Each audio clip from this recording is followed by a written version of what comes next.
আজকে দিনটা আমাদের কাছে খুব স্পেশাল। কেন জানো তো, আজ পিহু প্রথমবার বসলো। এতদিন শুধু শুয়ে বসে থাকতো, চোখ বড় বড় করে চারপাশ দেখতো, মনে হতো কবে যে নিজে থেকে বসবে।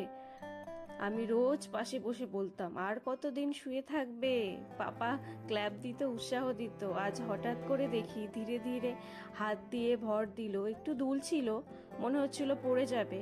আমরা দুজনেই চুপ করে তাকিয়ে, তারপর দেখি ও নিজে নিজে বসে গেল। সেই মুহূর্তটা সত্যি ভাষায় বোঝানো যায় না। 5 মাসেই যে মানে এত তাড়াতাড়ি যে ও বসে যাবে আমি বুঝতেই পারিনি। ওর পাপা শুধু বলল, আমার মেয়ে বড় হয়ে যাচ্ছে, কাল পর্যন্ত কোলে শুয়ে থাকতো, আজ বসে পৃথিবী দেখছে। তবে একটা কথা কি জানো তো, এভাবে যদি রোজ নতুন কিছু শিখে ফেলে এত তাড়াতাড়ি, তাহলে তো কদিন পরে দৌড়ে পালাবে। আজকের এই ছোট্ট অ্যাচিভমেন্ট আমাদের জন্য অনেক বড় সুখ এনে দিয়েছে। ভিডিওটা যদি ভালো লেগে থাকে, লাইক করো, কমেন্ট করে পিহুকে আশীর্বাদ দিও। আর আমাদের এই ছোট্ট জার্নি দেখতে হলে চ্যানেলটাকে সাবস্ক্রাইব করতে ভুলো না।